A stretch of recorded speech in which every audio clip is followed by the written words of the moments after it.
ಶ್ರೀಗುರುಭ್ಯೋ ನಮಃ ಶ್ರೀ ಪರಮಗುರುಭ್ಯೋ ನಮಃ ಶ್ರೀಮದಾನಂದತೀರ್ಥಭಗವತ್ಪಾದಾಚಾರ್ಯಗುರುಭ್ಯೋ ನಮಃ.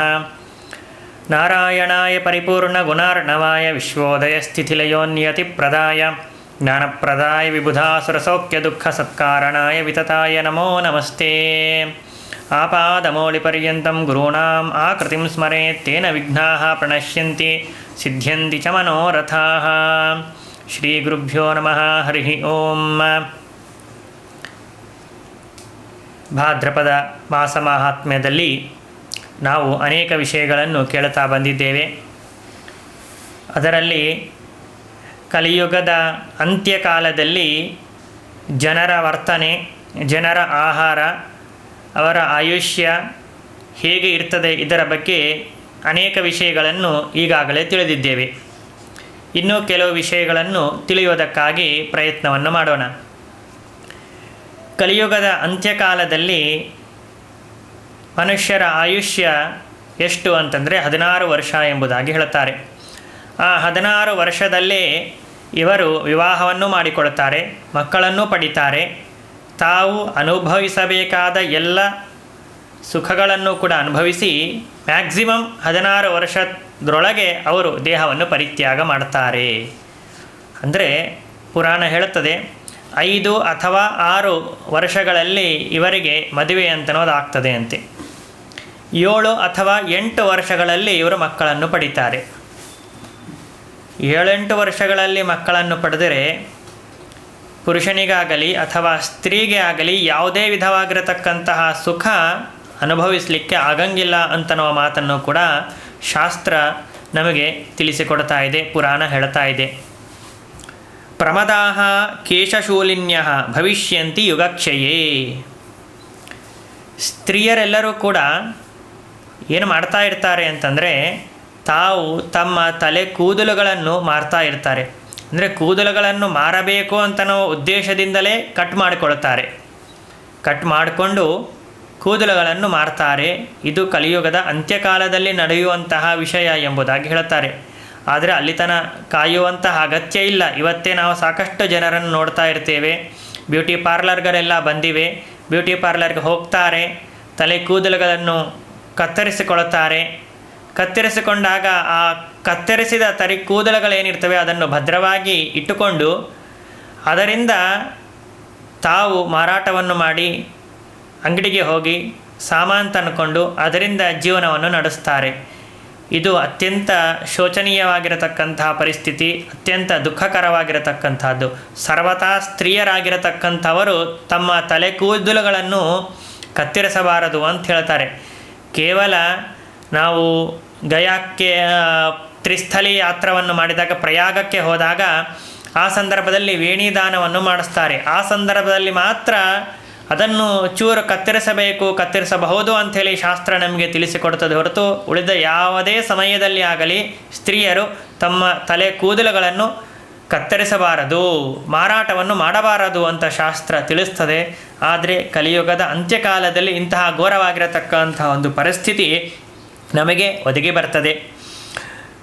ಆಮೇಲೆ ಮ್ಲೇಚ್ಛಾಃ ಕ್ರೂರಾಃ ಸರ್ವಭಕ್ಷಾಃ ದಾರುಣಾಃ ಸರ್ವಕರ್ಮಸು ಅಂತ ಇನ್ನೊಂದು ಮಾತನ್ನು ಹೇಳುತ್ತದೆ ಪುರಾಣ.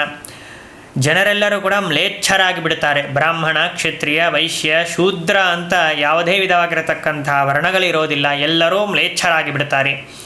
ಎಲ್ಲರೂ ಕ್ರೂರಗಳಾಗಿ ಬಿಡ್ತಾರೆ. ಒಬ್ಬರನ್ನು ಒಬ್ಬರು ಹಿಂಸಿಸುತ್ತಾ ಇರ್ತಾರೆ. ಸರ್ವಭಕ್ಷಾಃ, ಯಾವುದೇ ವಿಧಿ ನಿಷೇಧಗಳನ್ನು ಪರಿಪಾಲನೆ ಮಾಡದೆ ಎಲ್ಲರೂ ಎಲ್ಲ ವಿಧವಾಗಿರತಕ್ಕಂತಹ ಆಹಾರಗಳನ್ನು ಭಕ್ಷಣೆ ಮಾಡ್ತಾ ಇರ್ತಾರೆ. ಬ್ರಾಹ್ಮಣರಾಗಿರತಕ್ಕಂಥವರು ಉಳ್ಳಾಗಡ್ಡಿ, ಬೆಳ್ಳುಳ್ಳಿ, ಬದನೆಕಾಯಿ ಇತ್ಯಾದಿಗಳನ್ನು ಸ್ವೀಕಾರ ಮಾಡಬಾರದು ಅಂತ ಶಾಸ್ತ್ರ ನಿಷೇಧ ಮಾಡಿದೆ. ಆದರೆ ಕಲಿಯುಗದ ಜನರು ಇದು ಯಾವುದನ್ನು ಲೆಕ್ಕಿಸದೆ ಎಲ್ಲರ ಆಹಾರವನ್ನು, ಶೂದ್ರರ ಆಹಾರವನ್ನು ಬ್ರಾಹ್ಮಣರು ಸೇವನೆ ಮಾಡ್ತಾ ಇರ್ತಾರೆ. ಇಂತಹ ಜನರ ಪರಿಸ್ಥಿತಿ ಅಂತನ್ನೋದು ಕಲಿಯುಗದಲ್ಲಿ ಬರ್ತದೆ. ಅವರು ಸರ್ವಭಕ್ಷಾಃ, ಎಲ್ಲವನ್ನು ಭಕ್ಷಣೆ ಮಾಡ್ತಾರೆ. ದಾರುಣಾಃ ಸರ್ವಕರ್ಮಸು, ಎಲ್ಲ ಕರ್ಮಗಳಲ್ಲಿ ನೀತಿ, ನ್ಯಾಯ, ಧರ್ಮ ಇದೆಲ್ಲವೂ ಕೂಡ ಕಳೆದು ಹೋಗಿಬಿಡುತ್ತದೆ. ಯಾವುದೇ ಒಂದು ಕರ್ಮ ಮಾಡಿದರೂ ಕೂಡ ಕರ್ಮ ಮಾಡುವಂತಹ ವ್ಯಕ್ತಿ, ಕರ್ಮವನ್ನು ಮಾಡಿಸುವಂತಹ ವ್ಯಕ್ತಿ ಇಬ್ಬರೂ ಕೂಡ ಇದರಿಂದ ನನಗೇನು ಲಾಭ, ನನಗೇನು ಪ್ರಯೋಜನ, ನನಗೆ ಎಷ್ಟು ಹಣ ಬರ್ತದೆ ಅಂತನೋ ಉದ್ದೇಶದಿಂದಲೇ ಕರ್ಮವನ್ನು ಪುರೋಹಿತರು ಮಾಡಿಸ್ತಾರೆ. ಕರ್ಮವನ್ನು ಮಾಡುವಂತಹ ವ್ಯಕ್ತಿಯೂ ಕೂಡ ವಿಷ್ಣು ಪ್ರೇರಣೆಯ ವಿಷ್ಣು ಪ್ರೀತ್ಯರ್ಥಂ ಎಂಬುದಾಗಿ ಕರ್ಮವನ್ನು ಆಚರಣೆ ಮಾಡದೆ ಸಕಾಮವಾಗಿ ಕರ್ಮವನ್ನು ಆಚರಣೆ ಮಾಡ್ತಾನೆ. ಅದು ಕೂಡ ಆಚರಣೆ ಮಾಡ್ತಾ ಇರುವಂತಹ ಸಂದರ್ಭದಲ್ಲೂ ಕೂಡ ಸಾತ್ವಿಕವಾಗಿರುವಂತಹ ಹಣದಿಂದ ಕರ್ಮವನ್ನು ಆಚರಣೆ ಮಾಡಬೇಕು ಅಂತ ಹೇಳಿದ್ದಾರೆ. ಹಾಗೆ ಮಾಡದೆ ಅನ್ಯಾಯದಿಂದ, ಅಕ್ರಮದಿಂದ, ಲಂಚ ಇತ್ಯಾದಿಗಳನ್ನು ಸ್ವೀಕಾರ ಮಾಡಿ ಬಂದಿರತಕ್ಕಂತಹ ಹಣದಿಂದ ತಾನು ಕರ್ಮವನ್ನು ಆಚರಣೆ ಮಾಡ್ತಾನೆ. ಕರ್ಮವನ್ನು ಆಚರಣೆ ಮಾಡಿ ಫಲ ಸಿಗಲಿ ಅಂತನ್ನುವುದನ್ನು ಅಪೇಕ್ಷಿಸ್ತಾನೆ. ಇಂತಹ ಕ್ರೂರವಾಗಿರತಕ್ಕಂತಹ ಒಂದು ಕೆಲಸ ಕಲಿಯುಗದಲ್ಲಿ ನಡೀತದೆ ಎಂಬುದಾಗಿ ಹೇಳುತ್ತಾರೆ. ಭಾವಿನಃ ಪಶ್ಚಿಮೇ ಕಾಲೇ ಮನುಷ್ಯಾ ನಾತ್ರ ಸಂಶಯ ಕ್ರಯ ವಿಕ್ರಯ ಕಾಲೇ ಚ ಸರ್ವಸ್ಯ ವಂಚನಂ. ಅಂಗಡಿಗೆ ಹೋಗಿ ಯಾವುದಾದ್ರೂ ಪದಾರ್ಥವನ್ನು ತೆಗೆದುಕೊಳ್ಳೋಣ ಅಂತನೋ ಉದ್ದೇಶದಿಂದ ಅಂಗಡಿಗೆ ಹೋದರೆ ಅಂಗಡಿಯವನು ಮೋಸ ಮಾಡ್ತಾನೆ. ಅವನೇನೋ ಮೋಸ ಮಾಡ್ತಾನೆ, ಹಣವನ್ನು ಕೊಡ್ತಕ್ಕಂತಹ ವ್ಯಕ್ತಿ ಇವನೇನೋ ಸಾತ್ವಿಕನಾಗಿದ್ದಾನೆ ಅಂತ ತಿಳಿಯುವಂತೆ ಇಲ್ಲ, ಇವನೂ ಮೋಸ ಮಾಡ್ತಾನೆ. ಹಣ ಕೊಡ್ತಕ್ಕಂತಹ ಸಂದರ್ಭದಲ್ಲಿ ಇವನೂ ಮೋಸ ಮಾಡ್ತಾನೆ. ಹಣವನ್ನು ಸ್ವೀಕಾರ ಮಾಡ್ತಾ ಇರುವಂತಹ ಸಂದರ್ಭದಲ್ಲಿ, ಪದಾರ್ಥಗಳನ್ನು ಕೊಡ್ತಾ ಇರುವಂತಹ ಸಂದರ್ಭದಲ್ಲಿ ಅಂಗಡಿಯವನು ಕೂಡ ಮೋಸವನ್ನು ಮಾಡ್ತಾನೆ. ಈ ರೀತಿಯಾಗಿ ವ್ಯಾಪಾರದಲ್ಲೂ ಕೂಡ ಹೆಜ್ಜೆ ಹೆಜ್ಜೆಗೂ ಕೂಡ ಮೋಸ ಅಂತನ್ನೋದು ನಾವು ಕಾಣುತ್ತೇವೆ ಎಂಬುದಾಗಿ ಹೇಳುತ್ತಾರೆ. ಇನ್ನೊಂದು ಮಹತ್ವದ ವಿಷಯವನ್ನು ಹೇಳಿದರು. ಜ್ಞಾನಾನಿ ಚಾಪ್ಯ ವಿಜ್ಞಾಯ ಕರಿಷ್ಯಂತಿ ಕ್ರಿಯಾಸ್ತದಾ ಎಂಬುದಾಗಿ ಹೇಳುತ್ತಾರೆ. ಯಾವುದೇ ಒಬ್ಬ ವ್ಯಕ್ತಿ ತಾನು ಕರ್ಮವನ್ನು ಆಚರಣೆ ಮಾಡ್ತಾ ಇರುವಂತಹ ಸಂದರ್ಭದಲ್ಲಿ ಅದರ ಪರಿಜ್ಞಾನವಿಲ್ಲದೆ ಕರ್ಮವನ್ನು ಆಚರಣೆ ಮಾಡ್ತಾನೆ. ಯಾವುದಾದ್ರೂ ಕೆಲಸ ಮಾಡ್ತಾ ಇರುವಾಗ ನಾವೇನು ವಿಚಾರ ಮಾಡಬೇಕು ಅಂತಂದರೆ, ಇದು ಯಾವುದಕ್ಕೆ ಮಾಡ್ತಾ ಇದ್ದೀವಿ, ಇದನ್ನು ಆಚರಣೆ ಮಾಡುವುದರಿಂದ ಯಾವ ಫಲ ಸಿಗುತ್ತದೆ, ಈ ಮಂತ್ರಗಳ ಸಾಮಾನ್ಯವಾಗಿರತಕ್ಕಂಥ ಅರ್ಥವಾದರೋ ಏನು, ಇದನ್ನು ಮಾಡುವಂಥ ನನ್ನಲ್ಲಿ ಯಾವ ದೋಷಗಳಿವೆ, ಅದನ್ನು ಹೇಗೆ ಸರಿ ಮಾಡಿಕೊಳ್ಳಬೇಕು ಇತ್ಯಾದಿ ಎಲ್ಲವನ್ನೂ ಕೂಡ ಕೂಲಂಕಷವಾಗಿ ವಿಚಾರವನ್ನು ಮಾಡಿ ತಾನು ಕರ್ಮವನ್ನು ಆಚರಣೆ ಮಾಡಿದ, ಜ್ಞಾನಪೂರ್ವಕವಾಗಿ ಕರ್ಮವನ್ನು ಆಚರಣೆ ಮಾಡಿದ ಅಂತಾದರೆ ಆ ಕರ್ಮ ಇದು ಫಲಪ್ರದವಾಗ್ತದೆ. ಆದರೆ ಕಲಿಯುಗದಲ್ಲಿರತಕ್ಕಂಥ ಜನ ಅದು ಯಾವುದನ್ನು ಕೂಡ ವಿಚಾರವನ್ನು ಮಾಡದೆ ದುಡ್ಡಿದೆ ಅಂತನೋ ಅಭಿಪ್ರಾಯದಿಂದ ಕೇವಲ ತಮ್ಮ ವೈಭವವನ್ನು ಸಮಾಜಕ್ಕೆ ತೋರಿಸಬೇಕು ಅಂತನೋ ಒಂದೇ ಒಂದು ಉದ್ದೇಶದಿಂದ ತಾವು ಕರ್ಮಗಳನ್ನು ಆಚರಣೆ ಮಾಡ್ತಾ ಇರ್ತಾರೆ. ಉಪನಿಷತ್ತು ಒಂದು ಬಹಳ ಮಹತ್ವದ ಮಾತನ್ನು ಹೇಳ್ತದೆ. ಯದೇವ ವಿದ್ಯೆಯಾ ಕರೋತಿ ಶ್ರದ್ಧೆಯಾ ಕರೋತಿ ಉಪನಿಷದಾ ಕರೋತಿ ತದೇವ ವೀರ್ಯವತ್ತರಂ ಭವತಿ ಎಂಬುದಾಗಿ ಹೇಳುತ್ತದೆ.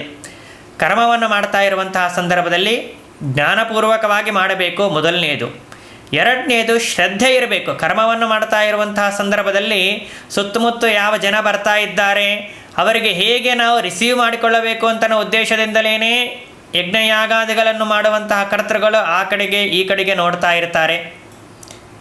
ಯಾರು ಯಾವ ಗಿಫ್ಟ್ ಇತ್ಯಾದಿಗಳನ್ನು ತಂದುಕೊಟ್ಟಿದ್ದಾರೆ ಅದರ ಕಡೆಗೆ ಲಕ್ಷ್ಯವನ್ನು ಇಟ್ಟಿರ್ತಾರೆ. ಹೊರತು ಕರ್ಮವನ್ನು ಮಾಡ್ತಾ ಇರುವಾಗ ತಾವು ಶ್ರದ್ಧೆಯನ್ನು ಕಳೆದುಕೊಂಡು ಕರ್ಮವನ್ನು ಮಾಡ್ತಾರೆ. ಹೀಗೆ ಕರ್ಮವನ್ನು ಮಾಡಬಾರದು ಅಂತೇಳಿ ಉಪನಿಷತ್ತು ಹೇಳುತ್ತದೆ. ವಿದ್ಯೆಯಾ ಕರೋತಿ ಶ್ರದ್ಧೆಯಾ ಕರೋತಿ ಉಪನಿಷದಾ ಕರೋತಿ. ಸರಿಯಾಗಿರತಕ್ಕಂತಹ ಶಾಸ್ತ್ರಜ್ಞಾನವನ್ನು ಮಾಡಿಕೊಂಡು ತಾವು ಕರ್ಮವನ್ನು ಆಚರಣೆ ಮಾಡಬೇಕು. ಹೀಗೆ ಮಾಡಿದಾಗ ಮಾತ್ರ ಅದು ಫಲಪ್ರದವಾಗ್ತದೆ ಅಂತ ಹೇಳ್ತಾರೆ. ಶ್ರೀಕೃಷ್ಣ ಪರಮಾತ್ಮನು ಕೂಡ ಗೀತೆಯಲ್ಲಿ ಅರ್ಜುನನಿಗೆ ಉಪದೇಶ ಮಾಡ್ತಾ ಇರುವಂತಹ ಸಂದರ್ಭದಲ್ಲಿ ಹೇಳಿದ ಮಾತು ಯೋಗ ಕರ್ಮಸು ಕೌಶಲಂ ಎಂಬುದಾಗಿ ಹೇಳುತ್ತಾನೆ. ಸುಮ್ಮನೆ ಉದಾಹರಣೆಗೆ ಒಂದು ಮಾತು ಹೇಳುತ್ತೇನೆ. ಮನೆಯಲ್ಲಿ ಚಿಕ್ಕ ಮಕ್ಕಳಿದ್ದಾಗ ತಂದೆ ತಾಯಿಯಂದ್ರೆ ಏನು ಮಾಡ್ತಾ ಇರ್ತಾರೆ ಅಂತಂದರೆ ಮಕ್ಕಳಿಗೆ ಶ್ಲೋಕವನ್ನು ಪಾಠ ಹೇಳಿಕೊಡ್ತಾರೆ. ಉದಾಹರಣೆಗೆ ನೋಡಿದಾಗ ಶುಕ್ಲಾಂಬರಧರಂ ವಿಷ್ಣುಂ ಶಶಿವರ್ಣಂ ಚತುರ್ಭುಜಂ ಪ್ರಸನ್ನವದನಂ ಧ್ಯಾಯೇತ್ ಸರ್ವವಿಘ್ನೋಪಶಾಂತಯೇ ಅಂತ ಶ್ಲೋಕವನ್ನು ಹೇಳ್ತಾರೆ. ಸುಮಾರು ಜನಕ್ಕೆ ನೀವು ಪರೀಕ್ಷೆ ಮಾಡುವುದಕ್ಕಾಗಿ ಕೇಳ್ರಿ, ಈ ಶ್ಲೋಕ ಯಾರನ್ನು ಹೇಳಿಕೊಡ್ತದೆ ಅಂತ ಕೇಳ್ರಿ. ಕೇಳಿದಾಗ ಅವರ ಬಾಯಿಂದ ಬರುವಂತಹ ಉತ್ತರ ಒಂದೇ, ಇದು ವಿಘ್ನೇಶ್ವರನನ್ನು ಗಣಪತಿಯನ್ನು ಹೇಳಿಕೊಡ್ತದೆ. ಅದರಿಂದಾಗಿ ಪ್ರಾರಂಭದಲ್ಲಿ ಈ ಶ್ಲೋಕವನ್ನು ನಾವು ಹೇಳಿಸ್ತಾ ಇದ್ದೇವೆ ಅಂತ ಹೇಳ್ತಾರೆ. ಕಿಂಚಿತ್ ಸ್ವಲ್ಪ ಶ್ಲೋಕವನ್ನು ಪರಿಶೀಲನೆ ಮಾಡಿದಾಗ ವಿಚಾರ ಮಾಡಿದಾಗ ಅದು ಗಣಪತಿಯನ್ನು ವಿಘ್ನೇಶ್ವರನನ್ನು ಹೇಳಿಕೊಡುವುದಿಲ್ಲ, ಸಾಕ್ಷಾತ್ ಸರ್ವೋತ್ತಮನಾಗಿರತಕ್ಕಂತಹ ವಿಷ್ಣುವನ್ನೇ ಹೇಳಿಕೊಡ್ತದೆ. ಶ್ಲೋಕವನ್ನು ನೋಡ್ರಿ. ಶುಕ್ಲಾಂಬರಧರಂ ವಿಷ್ಣುಂ ಶಶಿವರ್ಣಂ ಚತುರ್ಭುಜಂ ಪ್ರಸನ್ನವದನಂ ಧ್ಯಾಯೇತ್ ಸರ್ವವಿಘ್ನೋಪಶಾಂತಯೇ. ನಾವೆಲ್ಲ ಅದೆಲ್ಲ ತಲೆ ಕೆಡಿಸ್ಕೊಡೋದಿಲ್ಲ. ಕೊನೆಗೇನು ಬಂತು? ಸರ್ವವಿಘ್ನೋಪಶಾಂತಯೇ ಅಂತ ಬಂತು. ಬಂದ ಕೂಡಲೇ ನಮ್ಮ ತಲೆ ಎಲ್ಲಿ ಓಡ್ತದೆ ಅಂತಂದರೆ ಎಲ್ಲ ವಿಘ್ನಗಳನ್ನು ಪರಿಹಾರ ಮಾಡುವವನು ಅಂತಂದರೆ ವಿಘ್ನೇಶ್ವರ, ಅಂದರೆ ಅವನನ್ನೇ ಈ ಶ್ಲೋಕ ಹೇಳಿಕೊಡ್ತದೆ ಅಂತ ಹೇಳಿಬಿಡುತ್ತೇವೆ.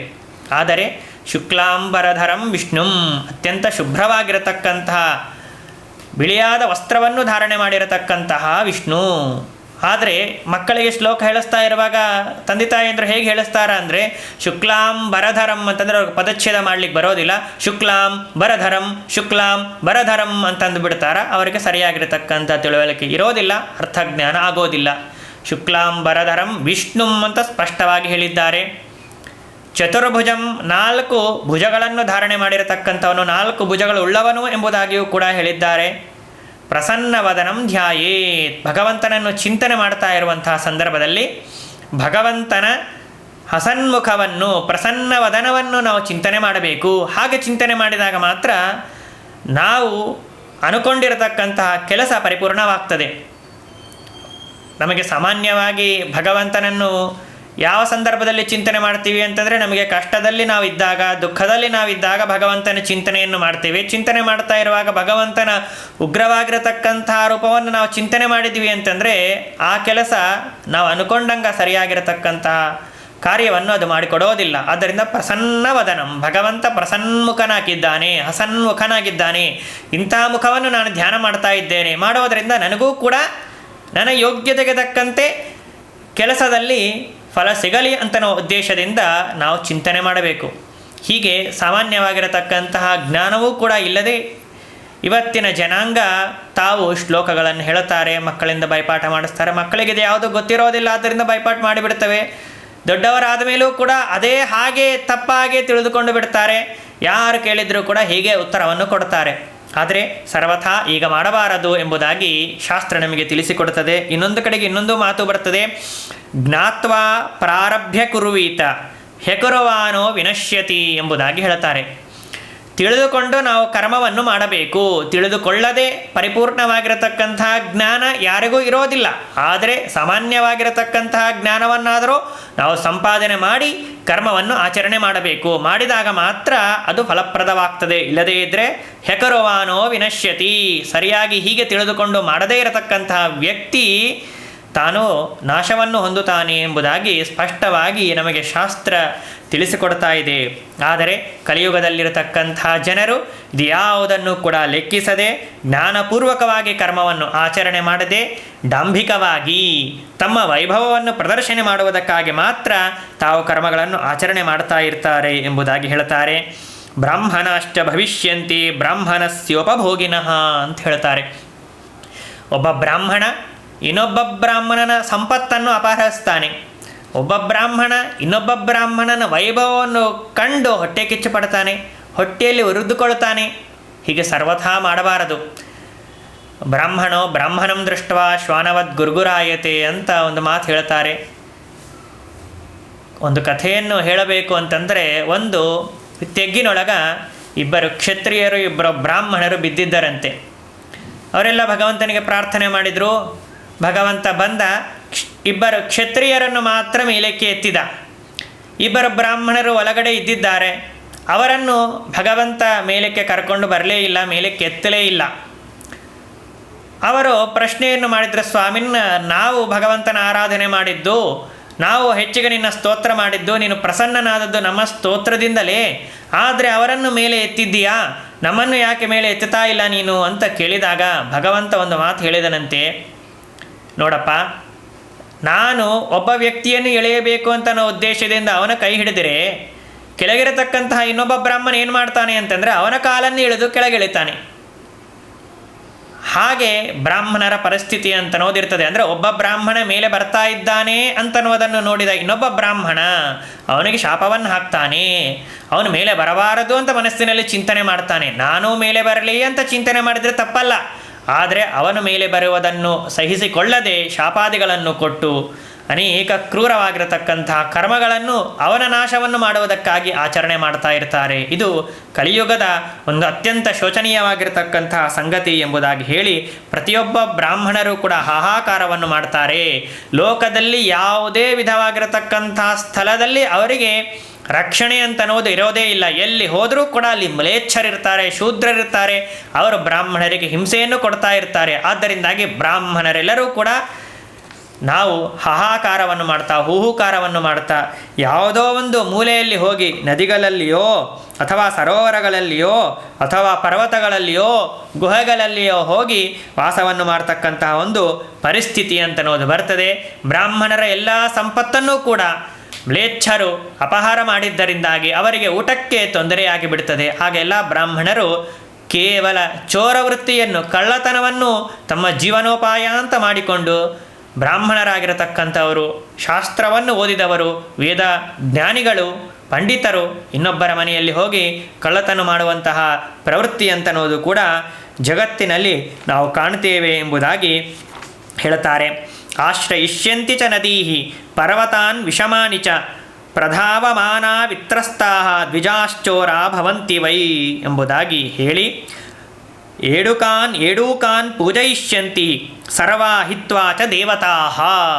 ಕಲಿಯುಗದಲ್ಲಿ ಇನ್ನೊಂದು ಶೋಚನೀಯವಾಗಿರತಕ್ಕಂತಹ ಸಂಗತಿ ಪುರಾಣ ಹೇಳುವಂತಹದ್ದು, ಯಾರೂ ಕೂಡ ಸರ್ವೋತ್ತಮನಾಗಿರತಕ್ಕಂತಹ ಭಗವಂತನ ವಿಷ್ಣುವಿನ ಆರಾಧನೆಯನ್ನಾಗಲಿ, ಜೀವೋತ್ತಮರಾಗಿರತಕ್ಕಂತಹ ವಾಯುದೇವರನ್ನಾಗಲಿ, ಅಥವಾ ಭಗವಂತನ ಭಕ್ತರಾಗಿರತಕ್ಕಂತಹ ರುದ್ರಾದಿ ದೇವತೆಗಳನ್ನಾಗಲಿ ಆರಾಧನೆಯನ್ನು ಮಾಡುವುದನ್ನು ಬಿಡುತ್ತಾರೆ. ಮ್ಲೇಚ್ಛರಾಗಿರತಕ್ಕಂತಹ ಮ್ಲೇಚ್ಛರಾಗಿರತಕ್ಕಂಥವರನ್ನು ದೇವತೆಗಳು ಅಂತೂ ಕರೆಯುವಂತೆ ಇಲ್ಲ, ಮ್ಲೇಚ್ಛರಾಗಿರುವಂಥವರನ್ನೇ ದೇವತೆಗಳು ಅಂತ ಆರೋಪ ಮಾಡಿಕೊಂಡು ಅಂಥವರ ಆರಾಧನೆಯನ್ನು ಮಾಡ್ತಾರೆ. ಅಂಥವರಿಗೆ ದೇವ ಮಂದಿರಗಳನ್ನು ಕಟ್ತಾರೆ. ಅಂಥವರ ಹೆಸರಿನಲ್ಲೇನೇ ದೊಡ್ಡದಾಗಿರತಕ್ಕಂತಹ ಸತ್ರಗಳನ್ನು ಮಾಡ್ತಾರೆ. ಹೀಗೆ ನಡೀತಾ ಇರ್ತದೆ ಕಲಿಯುಗದಲ್ಲಿ. ಏಡೂಕಾನ್ ಪೂಜಯಿಷ್ಯಂತಿ ಸರ್ವಾಹಿತ್ವಾ ಚ ದೇವತಾಃ. ಎಲ್ಲ ದೇವತೆಗಳನ್ನು ಬಿಟ್ಟು ಇಂತಹ ಮ್ಲೇಚ್ಛರ ದೇವತೆಗಳ ಆರಾಧನೆ ಅಂತನೋದು ನಡೀತಾ ಇರ್ತದೆ. ಶೂದ್ರಾಃ ಪರಿಚರಿಷ್ಯಂತಿ ದ್ವಿಜಾನ್ ಯುಗ ಸಂಕ್ಷಯೇ. ಕಲಿಯುಗದ ಅಂತ್ಯಕಾಲದಲ್ಲಿ ಬ್ರಾಹ್ಮಣರ ಸೇವೆಯನ್ನು ಶೂದ್ರರಾಗಿರತಕ್ಕಂಥವರು, ಕ್ಷತ್ರಿಯರು, ವೈಶ್ಯರು ಮಾಡಬೇಕು. ಆದರೆ ಹಾಗೆ ನಡೆಯೋದೇ ಇಲ್ಲ. ಬ್ರಾಹ್ಮಣರೇ ಶೂದ್ರರ ಪರಿಚರ್ಯೆಯನ್ನು ಮಾಡ್ತಾ ಇರ್ತಾರೆ, ಶೂದ್ರರ ಸೇವೆಯನ್ನು ಮಾಡ್ತಾರೆ, ಶೂದ್ರರ ಆರಾಧನೆಯನ್ನು ಮಾಡ್ತಾರೆ. ಹೋಗ್ತಾ ಬರ್ತಾ ಇರುವಂತಹ ಸಂದರ್ಭದಲ್ಲಿ ಅವರಿಗೆ good morning, good afternoon, good night ಅಂತ ಹೇಳಿ ಅವರ ಪಾದ ಸೇವೆಯನ್ನು ಮಾಡ್ತಾ, 4 ದುಡ್ಡು ಅವರು ಕೊಡ್ತಾರೆ ಅಂತ ಹೇಳಿ ಅದನ್ನು ಮಾಡ್ತಾ ಬ್ರಾಹ್ಮಣರಾಗಿರತಕ್ಕಂಥವರು ತಮ್ಮ ಜೀವನವನ್ನು ನಡೆಸ್ತಾ ಇರ್ತಾರೆ.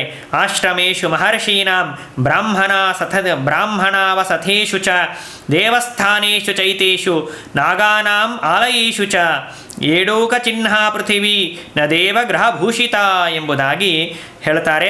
ಕಲಿಯುಗದ ಅಂತ್ಯಕಾಲದಲ್ಲಿ ಮಹರ್ಷಿಗಳ ಆಶ್ರಮಗಳಲ್ಲಿ, ಬ್ರಾಹ್ಮಣರ ಗೃಹಗಳಲ್ಲಿ, ದೇವಾಲಯಗಳಲ್ಲಿ, ನಾಗ ಮಂದಿರಗಳಲ್ಲಿ, ಹೀಗೆ ಎಲ್ಲ ಕಡೆಗೂ ಕೂಡ ಪೃಥಿವಿ ಅಂತನ್ನೋದು ಮ್ಲೇಚ್ಛರಿಂದ ಆವೃತವಾಗಿ ಬಿಡುತ್ತಿರ್ತದೆ, ಮ್ಲೇಚ್ಛರಿಂದ ವ್ಯಾಪಿಸಿಕೊಂಡು ಇರ್ತದೆ. ಅಂತಂದರೆ ದೇವಾಲಯಗಳಲ್ಲಿ ಬ್ರಾಹ್ಮಣರಾಗಿರತಕ್ಕಂಥವರು ಭಗವಂತನ ಆರಾಧನೆ ಮಾಡಬೇಕು, ಪೂಜೆಯನ್ನು ಮಾಡಬೇಕು, ಪೌರೋಹಿತ್ಯವನ್ನು ಮಾಡಿಸಬೇಕು, ಪಾಠ ಪ್ರವಚನ ಮಾಡಬೇಕು ಅಂತಂದರೆ ಇದು ಬ್ರಾಹ್ಮಣರ ಕರ್ತವ್ಯ, ಬ್ರಾಹ್ಮಣರು ಮಾಡಬೇಕು. ಆದರೆ ಕಲಿಯುಗದ ಅಂತ್ಯಕಾಲದಲ್ಲಿ ಯಾವ ದೇವಾಲಯಗಳನ್ನು ನಾವು ಸಂದರ್ಶಿಸಿದರೂ ಕೂಡ ಅಲ್ಲಿ ಬ್ರಾಹ್ಮಣರು ಆರಾಧನೆಯನ್ನು ಮಾಡ್ತಾ ಇರೋದಿಲ್ಲ. ಶೂದ್ರರೇ ಬ್ರಾಹ್ಮಣರಿಗಿಂತಲೂ ಕೂಡ ಉತ್ತಮವಾಗಿರತಕ್ಕಂಥ ವೈದಿಕ ವಿದ್ಯೆಯನ್ನು ಅಭ್ಯಾಸ ಮಾಡಿ ಅವರು ಭಗವಂತನ ಆರಾಧನೆಯನ್ನು ಮಾಡ್ತಾ ಇರ್ತಾರೆ.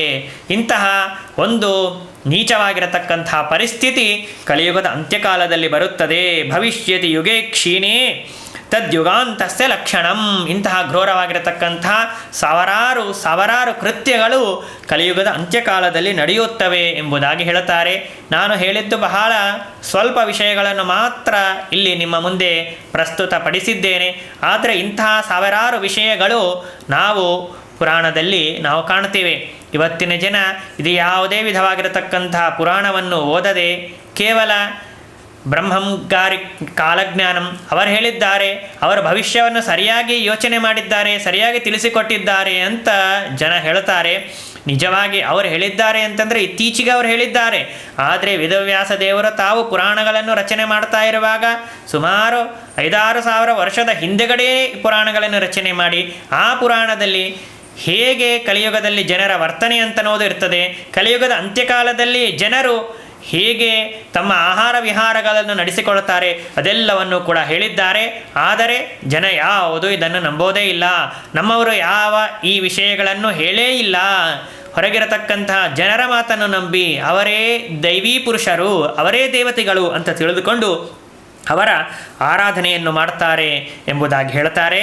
ಇನ್ನೂ ಮುಂದೆ ಹೇಳ್ತಾರೆ, ಕಲಿಯುಗದ ಅಂತ್ಯಕಾಲದಲ್ಲಿ ಜನರ ಒಂದು ಆಯುಷ್ಯ 16 ವರ್ಷ ಅಂತ ಹೇಳಿದರು. ಆದರೆ ಅವರು ಎಷ್ಟು ಪರಿಮಾಣವುಳ್ಳವರಾಗಿರ್ತಾರೆ, ಅವರ ಹೈಟ್ ಅಂತನೋದು ಎಷ್ಟಿರ್ತದೆ ಅಂತ ಪ್ರಶ್ನೆ ಮಾಡಿದಾಗ ನಾರದರು ಬ್ರಹ್ಮದೇವರು ಹೇಳಿದರು, ಅಂಗುಷ್ಠ ಮಾತ್ರ ಪುರುಷಾಹ, ಕೇವಲ ಹೆಬ್ಬಟ್ಟಿನ ಪರಿಮಾಣದಲ್ಲಿ ಅವರ ಆಯುಷ್ಯ ಅಂತನೋದು, ಅವರ ಒಂದು ದೇಹ ಅಂತನೋದು ಇರ್ತದೆ. ಕೇವಲ ಇಷ್ಟು ಹೈಟ್ ಮಾತ್ರ ಅವರಿರ್ತಾರೆ. ಇಷ್ಟು ಹೈಟ್ ಜೀವ ಇದ್ದಾಗ ಅವನಿಗೇನಾಗ್ತದೆ ಅಂತಂದರೆ ತೇಷಾಂ ಜನಕ ವೃಕ್ಷಶ್ಚ ದುರಾಶೋಹೋ ಭವಿಷ್ಯತಿ ಅಂತ ಹೇಳ್ತಾರೆ. ಅಂದರೆ ಕೇವಲ ಕಡಲೆಕಾಲಿನ ಗಿಡವನ್ನು ಕೂಡ ಅವನಿಗೆ ಏರಲಿಕ್ಕೆ ಆಗೋದಿಲ್ಲ. ಇಂತಹ ಒಂದು ಪರಿಸ್ಥಿತಿ ಆ ಮನುಷ್ಯನಿಗೆ ಬರ್ತದೆ ಎಂಬುದಾಗಿ ಹೇಳ್ತಾರೆ. ಮನೆಯಲ್ಲಿ ಸೊಸೆ ಅತ್ತೆ ಎಲ್ಲರೂ ಇರ್ತಾರೆ. ಅತ್ತೆಯ ಮಾತನ್ನು ಸೊಸೆಯಂದರು ಕೇಳಿಕೊಂಡು ಅತ್ತೆ ಮಾವಂದರನ್ನು ಗೌರವಿಸುತ್ತಾ ತಾವು ಜೀವನವನ್ನು ನಡೆಸಬೇಕು. ಆದರೆ ಕಲಿಯುಗದಲ್ಲಿ ಇದಕ್ಕೆ ವಿಪರೀತವಾಗಿ ಅತ್ತೆ ಮಾವಂದರೆ ಸೊಸೆಯಂದರಿಗೆ ಹೆದರಿಕೊಂಡು ಸೊಸೆಯಂದರು ಹೇಳುವಂತಹ ಮಾತನ್ನೇ ಕೇಳುತ್ತಾ ತಾವು ಜೀವನವನ್ನು ನಡೆಸಿಬಿಡುತ್ತಾರೆ ಅಂತ ಹೇಳ್ತಾರೆ. ಅನಂತರ ಪರಸ್ಪರವಾಗಿ ಅಣ್ಣ ತಮ್ಮಂದರ ಅಕ್ಕ ತಂಗೆಂದರು, ಅಣ್ಣ ತಮ್ಮಂದರ ಹೆಂಡಂದರು ಯಾರಿರ್ತಾರೆ ಅವರಲ್ಲಿ ಪರಸ್ಪರವಾಗಿ ಜಗಳ ಅಂತನೋದಾಗ್ತದೆ. ಅವರಿಬ್ಬರಲ್ಲಿ ನಾನೇ ಶ್ರೇಷ್ಠಳು ಅಂತನ್ನುವ ಜಗಳವೂ ಕೂಡ ಸೊಸೆಯಂದರಲ್ಲಿ ಆಗ್ತದೆ ಅಂತನ್ನುವುದನ್ನು ತಿಳಿಸಿಕೊಡ್ತಾರೆ. ಆಮೇಲೆ ನಸ್ಥಾಸ್ಯತ್ಯುಪದೇಶೇ ಚ ಶಿಷ್ಯಾಃ ವಿಪ್ರಿಯಕಾರಿಣಃ ಎಂಬುದಾಗಿ ಹೇಳುತ್ತಾರೆ. ಗುರುಗಳ ಮಾತನ್ನು ಕೇಳುವುದು ಶಿಷ್ಯನ ಕರ್ತವ್ಯ. ಗುರುಗಳು ಹೇಳುವುದಕ್ಕಿಂತ ಮೊದಲೇ ಗುರುಗಳ ಮನಸ್ಸಿನಲ್ಲಿ ಏನಿದೆ ಅಂತನ್ನುವುದನ್ನು ತಿಳಿದುಕೊಂಡು ಅದಕ್ಕೆ ಸರಿಯಾಗಿರತಕ್ಕಂತಹ ಕೆಲಸವನ್ನು ಮಾಡುವಂತಹ ಶಿಷ್ಯನನ್ನು ಉತ್ತಮ ಶಿಷ್ಯ ಎಂಬುದಾಗಿ ಕರೆದಿದ್ದಾರೆ. ಗುರುಗಳು ಹೇಳಿದ ಮೇಲೆ ಮಾಡುವಂತಹ ಶಿಷ್ಯನನ್ನು ಮಧ್ಯಮ ಶಿಷ್ಯ ಎಂಬುದಾಗಿ ಕರೆದಿದ್ದಾರೆ. ಗುರುಗಳು ಹೇಳಿದ ಮೇಲೂ ಕೂಡ ಮಾಡದೇ ಇರತಕ್ಕಂತಹ ಶಿಷ್ಯನನ್ನು ಅಧಮ ಶಿಷ್ಯ ಎಂಬುದಾಗಿ ಶಾಸ್ತ್ರ ಕರೆದಿದೆ. ಆದರೆ ಕಲಿಯುಗದಲ್ಲಿ ಗುರುಗಳಿಗೆ ಶಿಷ್ಯನ ಮೇಲೆ ವಿಶ್ವಾಸ ಅಂತನ್ನೋದು ಕಡಿಮೆಯಾಗಿ ಬಿಡುತ್ತದೆ. ಜೊತೆಗೆ ಶಿಷ್ಯನಿಗೆ ಗುರುಗಳ ಮೇಲೆಯೂ ಕೂಡ ವಿಶ್ವಾಸ ಅಂತನ್ನೋದು ಕಡಿಮೆಯಾಗಿ ಬಿಡುತ್ತದೆ. ಶಿಷ್ಯನಾಗಿರತಕ್ಕಂಥವನು ಗುರುಗಳ ಸರ್ವತೋಮುಖವಾಗಿರತಕ್ಕಂತಹ ರಕ್ಷಣೆಯನ್ನು ಮಾಡಬೇಕು. ಆದರೆ ಶಿಷ್ಯನಾಗಿರತಕ್ಕಂಥವನೇ ಗುರುಗಳ ದ್ವೇಷವನ್ನು ಮಾಡ್ತಾ ಗುರುಗಳ ಹಿಂದೆ ನಿಂತು ಗುರುಗಳ ಬೆನ್ನನ್ನು ಚುಚ್ಚುವಂತಹ ವ್ಯಕ್ತಿ ಆಗ್ತಾನೆ ಅಂತನ್ನೋದನ್ನು ಹೇಳಿ, ಆಗ ಗುರುಗಳು ತಮ್ಮ ರಕ್ಷಣೆಯನ್ನು ತಾವು ಮಾಡಿಕೊಳ್ಳುವ ಸಲುವಾಗಿ ಇನ್ನೊಬ್ಬ ಬೇರೆ ವ್ಯಕ್ತಿಗಳನ್ನು ರಕ್ಷಣೆಗಾಗಿ ಇಟ್ಟುಕೊಂಡು ತಮ್ಮ ಒಂದು ರಕ್ಷಣೆಯನ್ನು ತಾವು ಮಾಡಿಕೊಳ್ಳುತ್ತಾರೆ ಅಂತನ್ನುವ ವಿಷಯವನ್ನು ಕೂಡ ನಮಗೆ ಪುರಾಣ ಅಂತನ್ನೋದು ತಿಳಿಸಿಕೊಡ್ತದೆ. ಯಾವ ಸರಿಯಾಗಿರತಕ್ಕಂತಹ ಮಳೆಗಾಲದಲ್ಲಿ ಮಳೆಯಾಗಬೇಕು, ಬಿಸಿಲುಗಾಲದಲ್ಲಿ ಬಿಸಿಲು ಬೀಳಬೇಕು, ಚಳಿಗಾಲದಲ್ಲಿ ಚಳಿ ಆಗಬೇಕು, ಇದು ಸರಿಯಾಗಿರತಕ್ಕಂತಹ ಲಕ್ಷಣ. ಆದರೆ ಅಕಾಲದಲ್ಲಿ ಮಳೆ ಅಂತನ್ನೋದು ಆಗ್ತದೆ, ಬಿಸಿಲುಗಾಲದಲ್ಲಿ ಮಳೆಯಾಗಿ ಬಿಡುತ್ತದೆ, ಏನೂ ಉಪಯೋಗ ಇಲ್ಲ. ಮಳೆಗಾಲದಲ್ಲಿ ಮಳೆ ಆಗಬೇಕು, ಮಳೆ ಆಗ್ತದೆ ಅಂತನೋ ಉದ್ದೇಶದಿಂದ ರೈತರೆಲ್ಲರೂ ಕೂಡ ತಮ್ಮ ಹೊಲಗಳಲ್ಲಿ ಬೀಜವನ್ನು ಬಿತ್ತಿರ್ತಾರೆ. ಆದರೆ ಮಳೆ ಆಗೋದಿಲ್ಲ. ತಾವು ಬಿತ್ತಿರತಕ್ಕಂಥ ಎಲ್ಲ ಬೀಜಗಳು ಕೂಡ ವ್ಯರ್ಥವಾಗಿ ಬಿಡ್ತವೆ. ತಾವು ನಷ್ಟವನ್ನು ಹೊಂದುತ್ತಾರೆ. ಸೂರ್ಯ, ಚಂದ್ರ, ಅಂಗಾರಕ ಮೊದಲಾಗಿರತಕ್ಕಂಥ ಎಲ್ಲ ಗ್ರಹಗಳು ಕೂಡ ತಮ್ಮ ಕ್ರೂರವಾಗಿರತಕ್ಕಂತಹ ಒಂದು ಸ್ಥಾನವನ್ನು ಹೊಂದಿ ಜನರಿಗೆ ನಾನಾ ವಿಧವಾಗಿರತಕ್ಕಂತಹ ತೊಂದರೆಯನ್ನು ಕೊಡ್ತಾ ಇರ್ತವೆ ಅಂತನೋ ಒಂದು ಮಾತನ್ನು ಹೇಳ್ತಾರೆ. ತಂದೆ ತಾಯಂದಿರ ಮಾತು ಮಕ್ಕಳು ಕೇಳೋದಿಲ್ಲ. ಮಕ್ಕಳೇನು ಮಾಡಿಬಿಡ್ತಾರೆ, ತಂದೆ ತಾಯಿಗಳ ಸಂಹಾರವನ್ನು ಮಾಡಿಬಿಡ್ತಾರೆ. ತಂದೆ ತಾಯಿಗಳನ್ನು ಹೊಡಿತಾರೆ, ಬಡಿತಾರೆ. ಹಣವನ್ನು ಕೊಡದೇ ಇದ್ದರೆ ನಾವು ನಿಮ್ಮನ್ನು ಮನೆಯಲ್ಲಿ ಇಟ್ಟುಕೊಳ್ಳೋದೇ ಇಲ್ಲ ಎಂಬುದಾಗಿ ಹೇಳಿ ಅವರನ್ನು ಅನಾಥಾಶ್ರಮಗಳಲ್ಲಿ, ವೃದ್ಧಾಶ್ರಮಗಳಲ್ಲಿ ಅವರನ್ನು ಸೇರಿಸಿಬಿಡ್ತಾರೆ ಎಂಬುದಾಗಿ ಹೇಳ್ತಾರೆ. ನಿಯತಂ ವಾಯಸಾನಾಗಾಹ ಸಬಕಾಹ ಸಮೃಗದ್ವಿಜಾಹ ವೃಕ್ಷಾಹ ವಾಚೋ ವಿಮೋಕ್ಷ್ಯಂತಿ ಯುಗಾಂತೆ ಪ್ರತ್ಯುಪಸ್ಥಿತೇ. ಕಾಗೆಗಳು, ಸರ್ಪಗಳು, ಬಕಪಕ್ಷಿಗಳು, ಮೃಗಗಳು, ಪಾರಿವಾಳಗಳು ಇವೆಲ್ಲವೂ ಕೂಡ ಅಪಶಕುನವನ್ನು ಸೂಚಿಸುವಂತಹ ವಿಚಿತ್ರವಾದ ಘೋರವಾಗಿರತಕ್ಕಂತಹ ಧ್ವನಿಯನ್ನು ಮಾಡ್ತಾ ಇರ್ತವೆ ಎಂಬುದಾಗಿ ಹೇಳ್ತಾರೆ. ಇನ್ನೊಂದು ಬಹಳ ಮಹತ್ವದ ಮಾತನ್ನು ಹೇಳ್ತಾರೆ. ಗಾಯಕಾಶ್ಚ ಭವಿಷ್ಯಂತಿ ಗ್ರಾಮೇ ಗ್ರಾಮೇ ದ್ವಿಜರ್ಷಭ ಸರ್ವೇ ವೈ ಗಾಯನರತಾಃ ಸರ್ವೇ ವೈ ಗಾಯಕಪ್ರಿಯಾಃ. ಪ್ರತಿಯೊಬ್ಬರ ಮನೆಯಲ್ಲಿ ಪ್ರತಿಯೊಂದು ಗ್ರಾಮದಲ್ಲೂ ಕೂಡ ಒಬ್ಬ ವ್ಯಕ್ತಿ ಇರ್ತಾನೆ, ಹಾಡನ್ನಾಡುವಂತಹ ವ್ಯಕ್ತಿ, ಗಾಯಕರಿರ್ತಾರೆ.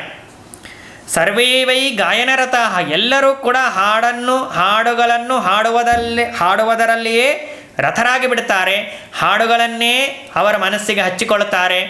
ಜನರು ಕೂಡ ಹಾಡುಗಳನ್ನು ಹಾಡುವಂತಹ ವ್ಯಕ್ತಿಯನ್ನೇ ಆಧರಿಸ್ತಾರೆ.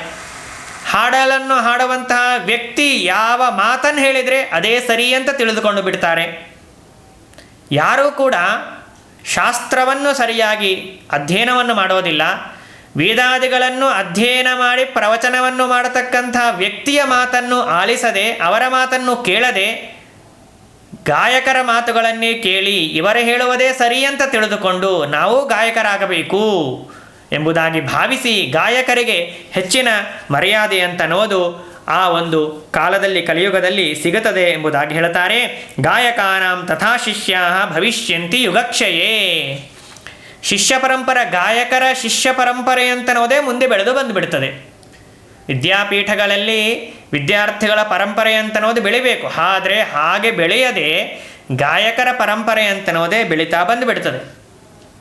ಯಾರು ವ್ಯಾಸ ಸಾಹಿತ್ಯವನ್ನು ಓದಿರ್ತಾರೆ ಅಂಥವರು ದಾಸ ಸಾಹಿತ್ಯದ ಕಡೆಗೆ ಹೆಚ್ಚು ಲಕ್ಷ್ಯವನ್ನು ಕೊಟ್ಟು ವ್ಯಾಸ ಸಾಹಿತ್ಯಕ್ಕೆ ಅನುಗುಣವಾಗಿ ದಾಸ ಸಾಹಿತ್ಯವನ್ನು ಉಪದೇಶ ಮಾಡಿದಾಗ ಅದು ಚಂದ, ಅದು ಹೇಳುವಂತಹ ವ್ಯಕ್ತಿಗೂ ಶುಭವನ್ನು ಉಂಟು ಮಾಡ್ತದೆ, ಕೇಳತಕ್ಕಂತಹ ವ್ಯಕ್ತಿಗಳಿಗೂ ಕೂಡ ಮಂಗಳವನ್ನು ಉಂಟು ಮಾಡ್ತದೆ. ಆದರೆ ಶಾಸ್ತ್ರಗಳ ಸರಿಯಾಗಿರತಕ್ಕಂತಹ ಪರಿಚಯ ಇಲ್ಲದೆ, ಶಾಸ್ತ್ರಗಳ ಆಳವಾಗಿರತಕ್ಕಂತಹ ಜ್ಞಾನವಿಲ್ಲದೆ, ಯಾವುದ ವಿಧವಾಗಿರತಕ್ಕಂತಹ ವೇದಗಳನ್ನು, ಪುರಾಣಗಳನ್ನು, ಶಾಸ್ತ್ರಗಳನ್ನು ಅಧ್ಯಯನ ಮಾಡದೆ ಕೇವಲ ನಾವು ಹಾಡುಗಳನ್ನು ಮಾತ್ರ ಹಾಡಿಕೊಂಡು ಅದರಲ್ಲಿರತಕ್ಕಂತಹ ವಿಷಯವನ್ನು ಮಾತ್ರ ಉಪದೇಶ ಮಾಡ್ತೀವಿ ಅಂತಂದರೆ ಅಂತಹ ವ್ಯಕ್ತಿಗಳು ಸರ್ವಥಾ ಅವರು ದೇವರ ಗುರುಗಳ ದ್ರೋಹವನ್ನು ಮಾಡಿದಂತೆ ಎಂಬುದಾಗಿ ಪುರಾಣ ನಮಗೆ ತಿಳಿಸಿಕೊಡ್ತದೆ. ಮಹಾಪುರುಷ ವಾಚ್ಯಾಹ ತೇ ಗಾಯಕಾಷ್ಟ ಯುಗಕ್ಷಯೇ. ಅವರನ್ನೇ ಗಾಯನವನ್ನು ಮಾಡತಕ್ಕಂಥ ವ್ಯಕ್ತಿಗಳನ್ನೇ ದೊಡ್ಡ ಪುರುಷರು ಅಂತ ಜನರೆಲ್ಲರೂ ಕೂಡ ಭಾವಿಸಿಬಿಡ್ತಾರೆ. ಅಷ್ಟಲ್ಲ, ಸನ್ಯಾಸಿಗಳು, ಯಾರು ಸನ್ಯಾಸಿಗಳು ಅಂತ ಇದ್ದಾರೆ, ಯಾರು ಜ್ಞಾನಿಗಳು ಅಂತ ಇದ್ದಾರೆ, ಅವರೆಲ್ಲರೂ ಕೂಡ ವೇದಾದಿಗಳ ಅಧ್ಯಯನವನ್ನು ಮಾಡದೆ ಕೇವಲ ತಾವು ಹಾಡುಗಳನ್ನು ಆಡ್ತಾ ಅದರಿಂದಲೇ ಜನರ ಮನೋರಂಜನೆಯನ್ನು ಮಾಡ್ತಾ ಅದರಿಂದ ತಾವು ದುಡ್ಡನ್ನು ಸಂಪಾದನೆ ಮಾಡ್ತಾ ತಮ್ಮ ಆಶ್ರಮಗಳನ್ನು ಬೆಳೆಸಿಕೊಳ್ಳುತ್ತಾ ತಮ್ಮ ಜೀವನವನ್ನು ನಡೆಸ್ತಾ ಇರ್ತಾರೆ ಎಂಬುದಾಗಿ ಹೇಳಿ, ದಾತೃತ್ವಂ ಚಾಪಿ ತೇಷಾಂಚ ಕರಿಷ್ಯಂತಿ ಯುಗಕ್ಷಯೇ.